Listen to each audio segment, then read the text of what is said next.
नमस्कार, good morning, बहुत स्वागत है आप सभी का। आप देख रहे हैं इंडिया डेली और मैं हूं आपके साथ आशीष पांडे। मिडिल ईस्ट एक बार फिर बारूद के ढेर पर खड़ा है। जिस समय ईरान अपने supreme leader Ayatollah Ali Khamenei की अंतिम यात्रा में जुटा है, उसी वक्त होर्मुज से दुनिया को झकझोर देने वाली खबर सामने आई। ईरान के सरकारी मीडिया एरिप ने दावा किया है कि होर्मुज में कतर के तेल टैंकर अल रकात को निशाना बनाया गया और इसके बाद अमेरिका भी आग बबूला हो गया। अमेरिका ने भी जवाबी सैन्य कार्रवाई करते हुए ईरान के कई ठिकानों पर हमले किए हैं और इन घटनाओं ने पूरी खाड़ी क्षेत्र में तनाव को एक बार फिर चरम पर पहुंचा दिया है। दुनिया की सबसे अहम समुद्री तेल लाइफलाइन होर्मुज हर दिन लाखों बैरल कच्चा तेल इसी रास्ते से दुनिया के अलग अलग देशों तक पहुंचता और ऐसे में यहां एक भी हमला सिर्फ दो देशों का मामला नहीं रहता, बल्कि पूरी वैश्विक अर्थव्यवस्था पर असर डालता है। सवाल सिर्फ एक टैंकर पर हमले का नहीं है, सवाल उस समुद्री रास्ते का है जहां से दुनिया के तेल और गैस का बड़ा हिस्सा गुजरता है। अगर होर्मुज में हालात और बिगड़ते हैं तो इसका असर सीधे अंतरराष्ट्रीय बाजार, कच्चे तेल की कीमतों और दुनिया की अर्थव्यवस्था पर पड़ सकता है। तो क्या ईरान ने फिर से टकराव का नया मोर्चा खोल दिया है? क्या अमेरिका की जवाबी कार्रवाई इस संघर्ष को और व्यापक बनाएगी? और क्या होर्मुज अब एक बार फिर वैश्विक शक्ति संघर्ष का सबसे बड़ा फ्लैश पॉइंट बनने जा रहा है? इसी पर चर्चा करेंगे, लेकिन सबसे पहले एक बड़ी खबर आपके सामने रख देते हैं। ईरान अमेरिका में फिर से तनाव बढ़ता हुआ नजर आ रहा है। अमेरिकी सेंट्रल कमांड का बड़ा दावा, ईरान पर कई शक्तिशाली सैन्य हमले किए गए। सेंटकॉम की दावा कर रहा है जहाजों पर हुए हमले के जवाब में यूएस की यह कार्रवाई देखने को मिली है। ईरान के कई सैन्य ठिकानों को निशाना सेंटकॉम ने बनाया है। ये बड़ी खबर है। कमर्शियल शिप पर एक तरफ स्ट्रेट ऑफ हॉर्मुज में कहा जाता है कि जो तय रूट था उससे इतर जो कमर्शियल शिप है वो गुजर रही थी, उसी दौरान हमला किया गया। और इस पर चर्चा करने के लिए तमाम मेहमान हमारे साथ जुड़े। Group captain U K Devnath, retired रक्षा विशेषज्ञ के तौर पर जुड़े। मनोज कुमार, भू राजनीतिक विश्लेषक के तौर पर जुड़े। और कुछ ही देर बाद पूजा जैन, वरिष्ठ पत्रकार, वो भी हमारे साथ जुड़ती हुई नजर आएंगे। बहुत स्वागत है सर आप दोनों का। देवनाथ सर, आपसे इस चर्चा की शुरुआत करते हैं। होर्मुज एक बार फिर से सेंटर, कह सकते हैं एपिक सेंटर जो है बनता हुआ नजर आ रहा है। अभी थोड़ी सी शांति जो है वो देखने को मिल रही थी, लेकिन अब एक बार फिर से कहा यह जा रहा है कि कमर्शियल शिप को पहले निशाना बनाया गया और उसके बाद से अमेरिका ने भी जवाबी कार्रवाई के तौर पर हमले जो है वो शुरू किए हैं।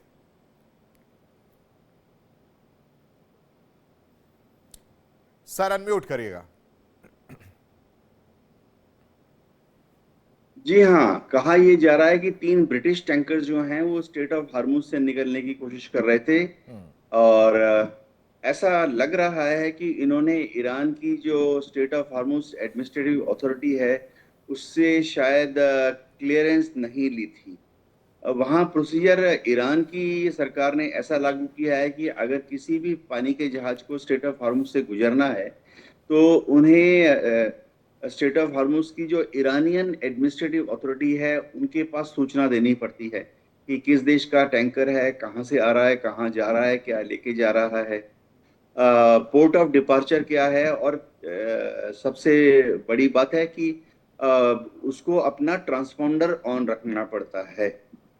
इसके बाद ईरान की जो एडमिनिस्ट्रेटिव अथॉरिटी है वो उसको एक कंट्रोल नंबर देती है और जब वो स्ट्रेट ऑफ हार्मुज से गुजर रहा होता है तो जब ईरान उसकी नेवी अगर उसको चैलेंज करती है कि कौन हो, तो उसको अपना कंट्रोल नंबर बताना पड़ता है और कंट्रोल नंबर बताने पर ईरान की नेवी उसको जाने देती है। इस सूत्र में क्या हो रहा था कि ये जो टैंकर्स थे इन्होंने अपने ट्रांसपोंडर्स भी बंद किए हुए थे। इन्होंने ईरान की जो state of Hormuz control authority है उससे कोई कंट्रोल नंबर नहीं लिया था और सबसे बड़ी बात है कि ये लोग ओमान के जो तट है उसके साथ चिपक चिपक कर जाने की कोशिश कर रहे थे, यानी ईरान का जो कंट्रोल वाला स्टेट ऑफ हार्मुज का उत्तरी भाग है उसको अवॉइड कर रहे थे। जाहिर बात है ईरान ने कहा है कि ऐसा होने पे वो हमेशा इन जहाज़ों को छोटा सा हमला करके रोकेगा। ऐसा ही हुआ है। अब जवाबी कार्रवाई में अमेरिका ने भी कुशम द्वीप पर हमला किया है, खड़ग आइलैंड पर हमला किया है, बड़े धमाके हुए हैं। तो सिचुएशन उसी तरह से हो गई है जैसा कि पहले था। 4 जुलाई के पहले, यानी पहले था, 3 यस जुलाई सर। तक आप थी। वापस लौटता है, इसी से जुड़ी एक बड़ी खबर है। अमेरिका ने ईरानी ठिकानों पर जो है अब हमला शुरू किया है। बंदर अब्बास केशन द्वीप सिरिक में अटैक देखने को मिला है। ईरान के सैन्य ठिकानों पर अमेरिका की तरफ से बमबारी जो है वो देखने को मिल रही है। हमलों से अमेरिकी सेना के हमलों से ईरान में तबाही जो है वो देखने को मिल रही है। बंदर अब्बास की अगर बात की जाए, सिरिक की बात की जाए या केशन द्वीप की बात की जाए, हर जगह पर यह अटैक जो है वो देखने को मिल रहा है। मनोज जी, ये अटैक और या फिर यूं कहें कि प्रतिशोध, या इसको और कोई और वर्ड दे दीजिए, लेकिन सिर्फ और सिर्फ वही दिख रहा है कि आप एक तरफ बातचीत के जरिए मामला सुलझाना चाहते हैं, लेकिन दूसरी तरफ ये हमले भी हैं, तो इससे परेशानी होती हुई नजर आएगी। दुर्भाग्य है, क्योंकि इस तरह की घटना नहीं होना चाहिए। हालांकि इस बार ये देखा गया है कि वह ईरान के साइड से ही पहले जो है उस शिप पे हमला किया गया। जिस तरह से ईरान ने में जो है लगभग 70 कंट्रीज वहाँ पे पहुंचे हुए थे, और हाँ। एक शो ऑफ स्ट्रेंथ के रूप में ईरान उसको देख रहा था। तो एक मुझे ऐसा लग रहा है कि IRGC को जरूर जो है संयम बरतना चाहिए, कि जिस तरह से उन्होंने वर्ल्ड के कंट्रीज के रिप्रेजेंटेटिव को वहाँ बुलाया था, और वहाँ पे स्ट्रेट हॉर्मुज़ पे 3 शिप पे जो हमला किया है, और इसी के रिस्पांस में जो अमेरिका ने भी ईरान पे के कुछ ठिकानों पे जो है हमला किया है। तो ऐसा लग रहा है कि ईरान जो है भी जो है इस युद्ध को किसी न किसी रूप में हर पल, हर क्षण जो है वो जीतना जीतना चाहता है। और ऐसा लग रहा है कि IRGC को ऐसा लग रहा है कि अमेरिका ईरान को कुछ नहीं कर पाएगा, जिस तरह से वो ज्योग्राफिकल एडवांटेज है ईरान को, और एक लिमिटेड वे में ही जो है अमेरिका हमला कर सकता है। और जिस तरह से जो ऐसा लग रहा है कि शॉर्ट कमिंग जो अमेरिका का है, जिस तरह से इलेक्शन वहाँ पे हो रहा है, और ट्रम्प जो है हर जगह जीतना चाहता है। जिस तरह से अभी जो है नाटो एक समिट भी हो रहा है, वहाँ पे ट्रम्प गए और उन्होंने इटली को कहा है कि आपने जो है ईरान के युद्ध में सहायता नहीं दिया, और नाटो कंट्रीज़ को भी जो है वो खड़े-खड़े वहाँ पे सुना रहे हैं कि जिस तरह से अमेरिका को साथ चाहिए था, नाटो कंट्रीज़ ने टेक्निकल वे में या सैनिक वे में या लॉजिस्टिक वे में कुछ नहीं दिया। तो ऐसा लग रहा है कि ईरान को पता है कि वर्ल्ड के मैक्सिमम कंट्रीज़ जो है हमारे साथ हैं, लेकिन अभी जिस तरह से टॉक का समय है, और अमेरिका में भी एक सेलिब्रेशन था, और यहाँ पे भी एक मोर और लेस सेलिब्रेशन टाइप ही है। हालाँकि यहाँ पे सुप्रीम लीडर का डेथ, और जो बच्चियाँ वहाँ पे लगभग 170-80 थी, उनको याद करते हुए इन्होंने एक समारोह आयोजन किया था। तो ऐसा लग रहा है कि इस तरह के आयोजन आप अगर करते हैं तो IRGC को ज़रूर स्टैंड करना चाहिए। अगर इस तरह की घटना अगर IRGC करते हैं तो फिर एक गलत गलत मैसेज जाएगा वर्ल्ड कम्युनिटीज़ में, और फिर अगर कोई भी अगर प्रोग्राम और ऑर्गेनाइज़ करता है तो 10 बार सोचेगा कोई भी कंट्री कि हमारे रिप्रेजेंटेटिव को ईरान भेजना चाहिए या नहीं भेजना चाहिए। तो ऐसा लग रहा है कि ये संयम ज़रूर बरतना चाहिए था इस समय, जहाँ पे ईरान जो है इस तरह का एक बड़ा ओकेजन वहाँ पे हो रहा है। देवनाथ सर, संयम की बात मनोज जी ने की है। जाहिर सी बात है कि वो दिखाना चाहिए, लेकिन युद्ध हो रहा है और फिर होता है कि everything is fair in love and war वाली कहानी आ जाती है। अमेरिका इस वक्त किस ढर्रे पर चलना चाह रहा है, वो एग्जैक्टली चाह क्या रहा है? क्योंकि ये पूरा कंफ्यूजिंग वाला काम इस वक्त देखने को मिला। आप एक तरफ बातचीत कर रहे हैं, दूसरी तरफ हमले कर रहे हैं, जिसमें ईरान ने भी अगर हमला किया है तो वो उसने तय रूट एक बताया था। अगर सब ठीक चल रहा है तो वो चोरी छिपे रास्ते से जाने की जरूरत क्या है? आशीष, अमेरिका दिखाना चाहता है दुनिया को और अपने सहयोगियों को कि ईरान की स्टेट ऑफ हॉर्मुज में नहीं चलेगी। इसीलिए वह इस तरह से चोरी छिपे तरीके से ओमान के तट के साथ चिपका चिपका कर जहाजों निकालने की कोशिश कर रहा है। एक चीज और है कि अमेरिका जो है वो चाहता है कि फिर से ईरान पर ज्यादा दबाव डाला जाए, ताकि ईरान जब 12 जुलाई के बाद जब बातचीत चालू होगी तो उसमें थोड़ा नरम रहे। अमेरिका ने फिर से जवाबी कार्रवाई करते हुए ईरान के जो बंदरगाह थे उनकी नाकेबंदी भी शुरू कर दी है, यानी ईरान से कोई भी जहाज कच्चा तेल या गैस निकलकर अब निकलने नहीं दे रहा है यूएस नेवी। हम्म। तो इस तरह से ईरान को याद दिलाया जा रहा है अमेरिका के द्वारा कि अमेरिका जो है वो ईरान को दबा के रख सकता है। अब जहां तक ईरान की बात है, ईरान में जो वहां जो कट्टरपंथी हैं हम्म। या जो गरम दल है, वो भी दिखाना चाहते हैं कि एक भी जहाज स्ट्रेट ऑफ हॉर्मुज से बिना ईरान की परमिशन के गुजर नहीं सकता है। हम्म। ये देखना पड़ेगा कि ईरान ये इन वही दल है सर जिन्होंने पजिश्कियान का विरोध किया। हाँ, देखिए पेजेश्किन का तो विरोध ईरान में हमेशा से ही होता रहा। आज से 3 साल पहले जब पेजेश्किन चुने गए थे, हम्म। तो वो तो सरकारी कैंडिडेट नहीं थे। हम्म। आयतुल्ला खमीनी के जो प्रेसिडेंशियल कैंडिडेट थे वो तो हार गए थे, हम्म। और पेजेश्किन जो थे वो अपोजिशन पार्टी के कैंडिडेट थे। हम्म। तो लेकिन चुनाव में जीत गए। हम्म। तो जाहिर बात है कि ईरान में पेजेश्किन का 3 साल पहले भी बहुत बड़ा विरोध था जब वो प्रेसिडेंशियल इलेक्शन लड़ रहे थे। उसका कारण ये है कि जो प्रेसिडेंशियल कैंडिडेट थे जी। 3 साल पहले,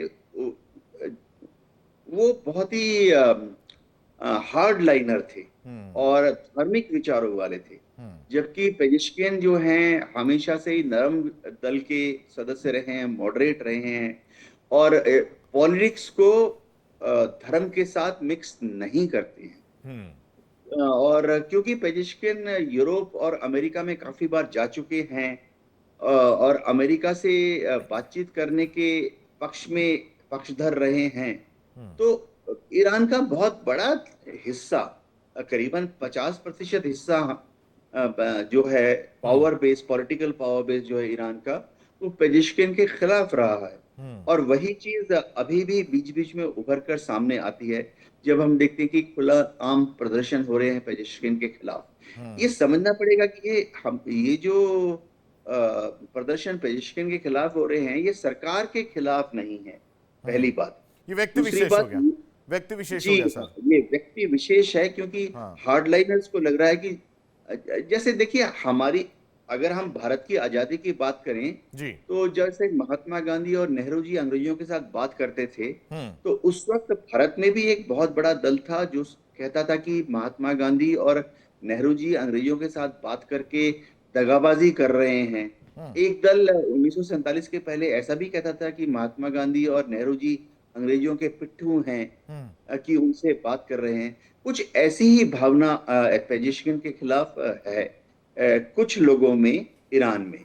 जी। जी वापस लौटता हूं। एक और बड़ी खबर, मिडिल ईस्ट में तनाव जो है लगातार दशकों बढ़ता हुआ नजर आ रहा है। ईरान के केशन द्वीप की अगर हम बात करें तो वहां पर जबरदस्त हमले जो हैं वो लगातार मिसाइल अटैक हमले जो है वो देखने को मिल रहे हैं, जिससे नुकसान की बात भी निकलकर सामने आ रही है। ईरान के केशन द्वीप पर जबरदस्त हमले जो है इस वक्त देखने को मिल रहे हैं। ये रिटेलिएट वाली बात जो है कह सकते हैं, अपने अपने वर्चस्व को दिखाने की बात है, जिसमें अमेरिका भी पीछे हटने को तैयार नहीं है। अमेरिका की तरफ से भी इस तरह के हमले जो है वो देखने को मिल रहे हैं। मनोज जी, ईगो आड़े ईगो जो है वो सामने आ रहा है, सही बात है। या और पावर जिस की तरह बात से है कि नहीं ठीक है हम आपसे पीछे नहीं हटेंगे? सही बात है, जिस तरह से एक प्रोग्राम हुआ ईरान में जो भी अभी भी चल रहा है, और उसमें भी हम लोगों ने देखा कि वहाँ पे स्लोगन जो जिस तरह से दिया जा रहा है कि किल अमेरिका, किल इजराइल। और ये इससे ये भी हो सकता है कि आईआरजीसी पे एक दबाव बने, और एक इस तरह का मोमेंटम जो है, जो एक सपोर्टिव रहा है आईआरजीसी के साथ ईरानियन लोगों का।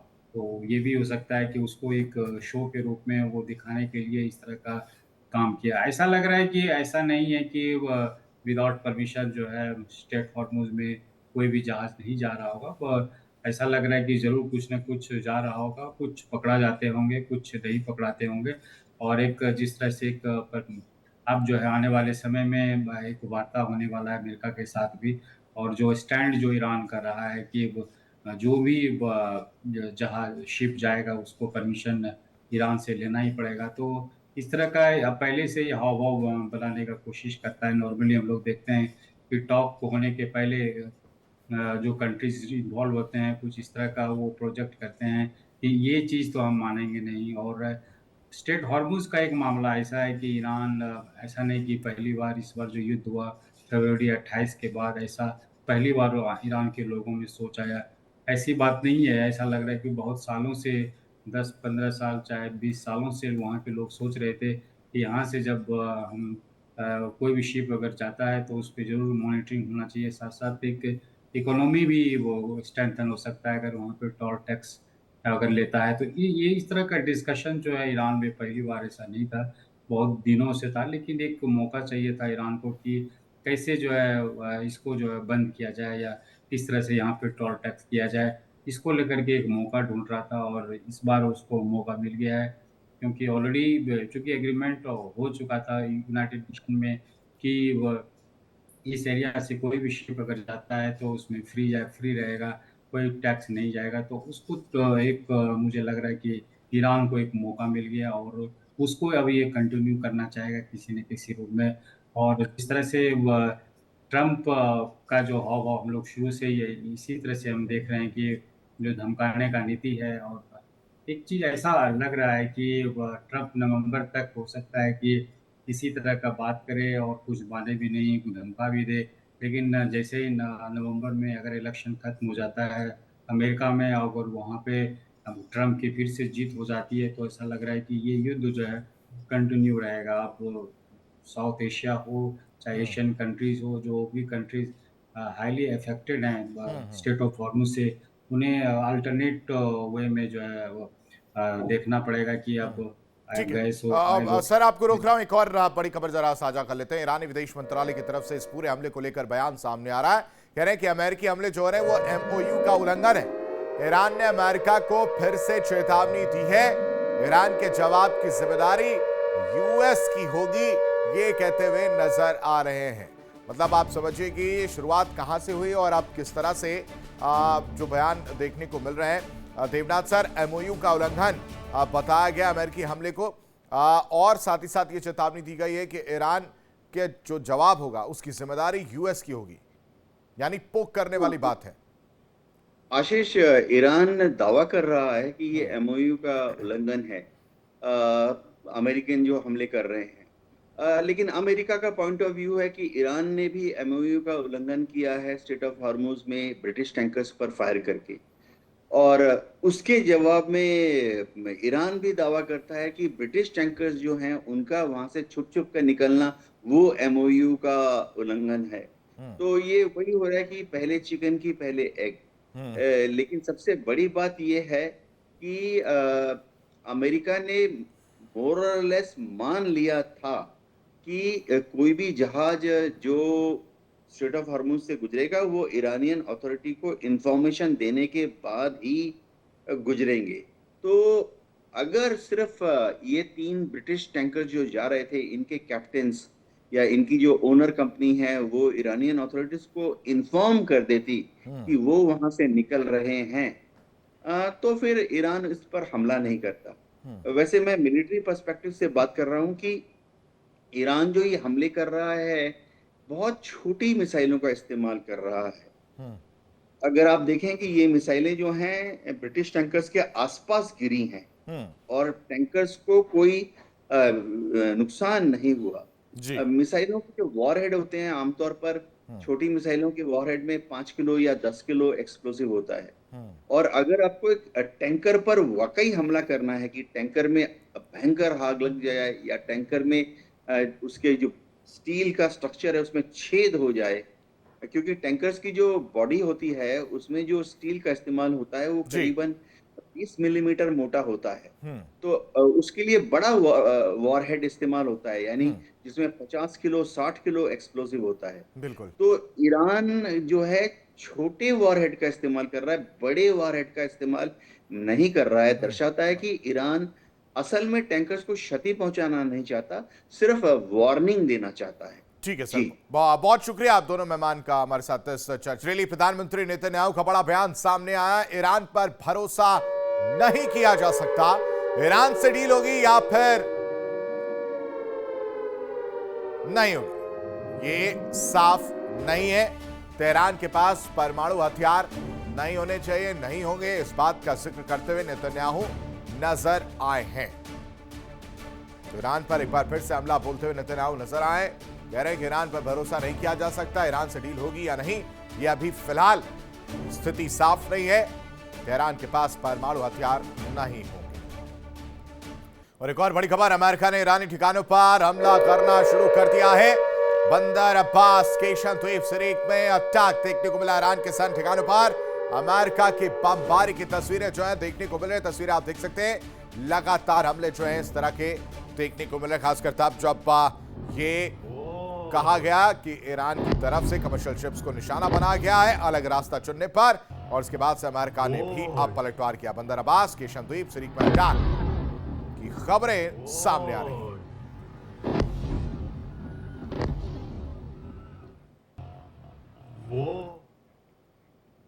और ईरान पर अमेरिका का सबसे बड़ा जवाबी हमला भी देखने को मिल रहा। 80 से ज्यादा सैन्य ठिकानों पर अमेरिकी स्ट्राइक देखने को मिली है।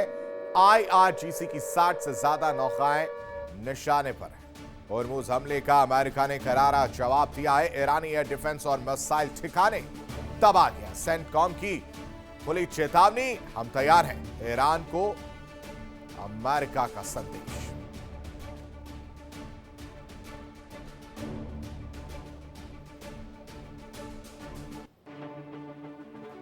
ईरानी एयर डिफेंस और मिसाइल ठिकाने तबाह किया गया है। सेंटकॉम ने खुली चेतावनी दी है, कहा है कि हम तैयार हैं। ये अमेरिका का संदेश ईरान